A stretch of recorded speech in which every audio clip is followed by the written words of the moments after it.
So I go to Rockville. They have a coin shop. This is just a standard junk silver type item. It's a 45, I believe San Francisco mint, but 19x is what they were at for loose junk like this that is common date stuff. Nice ring to it. I don't know how well it'll come through on this. But anyway, the reason why I went up to Rockville today is because in a couple weeks on the 13th, they're going to have a big event there called the Covered Bridge Festival, Park County Covered Bridge Festival. Lots and lots of vendors, yard sales on the roads up there, and lots of people. They estimate nearly 100,000 people will go to this thing every year. So lots of people will be there. Now, I'm going to get a little preview of a coin that I'm going to do a video for later.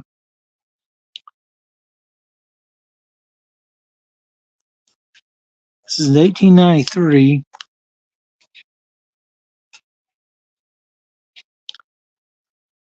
New Orleans mint quarter with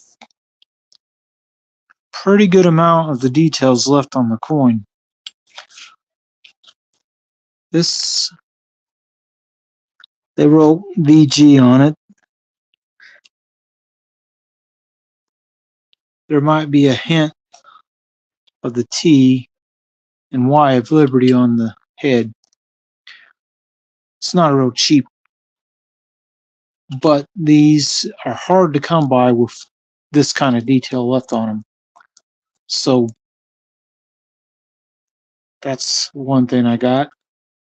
Now, so I bought this and it was $9.50 and this was $16.50 because this is just a little bit more collectible and harder to come by, one with this kind of shape, even with the dirty toning here. 1893 is the second year of barber coins. Now, you had a tube with a bunch of seated Liberty dimes. Now, these are really beat up. But you can see that's an 1839, and you can see the little hook in there. That means it's a non-drapery coin. It would add that later. This is an 1838 one. The date, same thing. No drapery. Now the backs on both of these are pretty well slicked off. So this kind of coin is much less than a good 4. And he priced it quite a bit less than what a good 4 of either one of these years would be. So I can't complain. Well, I could complain, but I wanted to get something because I went there, other than videos and stuff. I went to my other coin dealer, and he had this, which is a 1939S. It's a little bit less than 3 million minute of this, so it's one of the lower mintages of Washington quarters. It's not the lowest, but it's quite a bit less than a lot of them. And I always recommend smash these staples down because you don't want to tear your coin up. This one's not worn horrible, really. It's actually in pretty good shape for being this early in the series. And I know, like 37S was 1.6 million. This is a little under 3 million, I believe. And it's in, I like the shape. Now, going on to talk about barber coins. This 1898, which there's really no hint of any of the Liberty on this, but the front has a completely full rim, which with these is not real easy to come by. The back It looks like it might be starting to go away just barely, but this would probably be at least a good 6 with this kind of detail left on it. Again, this has the same kind of back design as in front as the quarter I just showed you, which the horizontal lines on the eagle shield are starting to wear. It's not quite as nice as this one is. This might go good 4 or good 6 graded. May not be worth grading, but it is kind of hard to find these half dollars with most of the rim on them at any kind of price. In fact, the Rockville guy had loose ones in tubes that he said were good, the very good range. As I was looking at them, some of them had a full rim like this and starting to lose it like this one, but he wanted $16 a piece for them, and they weren't in cards. So I was like, well, I'm not going to buy those. Now, getting back to another topic that's near and dear to my heart, all these little foreign silver coins. This is a Netherlands East Indies coin, 1941. It's a quarter Gooden, which I think is 720 silver. It's not a whole lot of silver in here, but this Canadian quarter here is a sterling quarter. And there's at least one sterling 10-cent coin in here. So I'm going to pull all these out and start looking at them, because some of the stuff's pretty nice. By the way, I looked this one up. The melt value on this quarter, being that it's sterling silver, is about $4.11. It's worn a bit, so probably wouldn't be that much total. Now, this one is a 1956 Canadian, which that's 80% silver still at this point.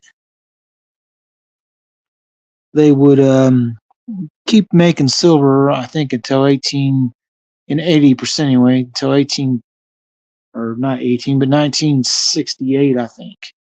And then some of those are 50% silver. All right, this one's a sterling. It's a 1916 Canadian dime, or 10 cent. So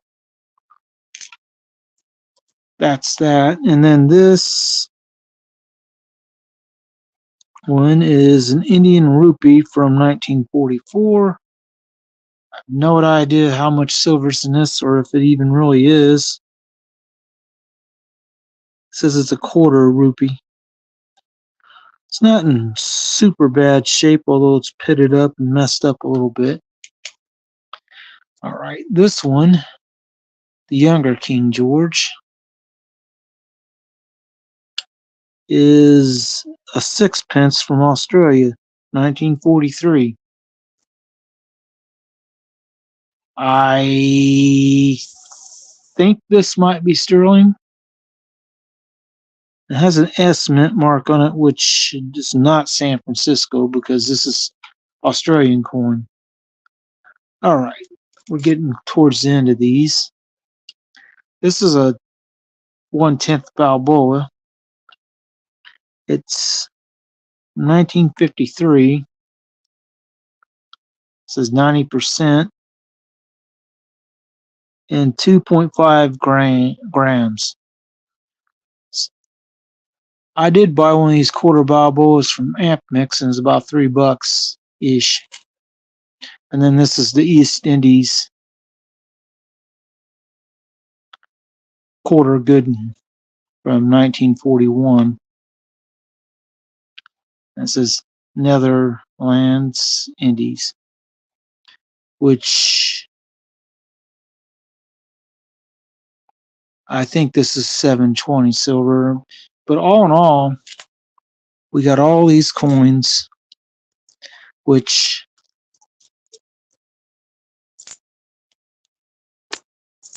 There's 7 total little silver coins from around the world. But the key thing about that is, with this one being $4 melt, and that being about $1.50 melt, and these other things being over $1 melt, this one, if you buy the Balboas online, you're probably paying $3 or $4 for 1/10 Balboa. But all these added up, 7 coins, was $8. Being that this is half the melt value of $8 roughly, they put all this stuff under melt by quite a bit.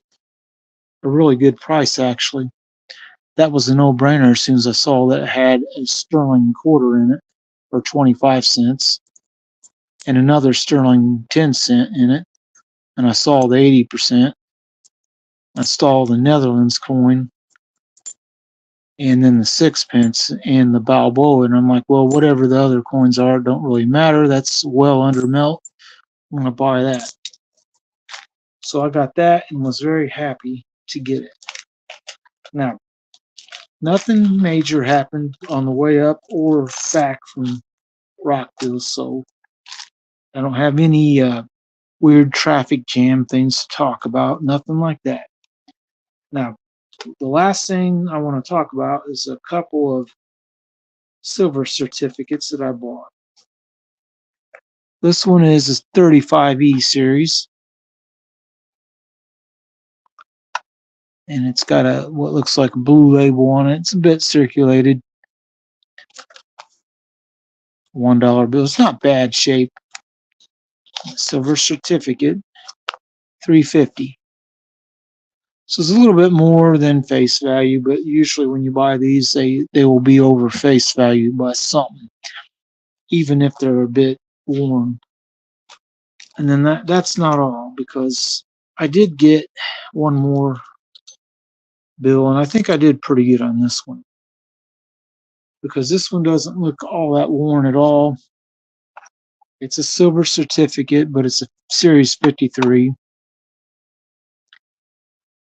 I mean, it's not in bad shape at all.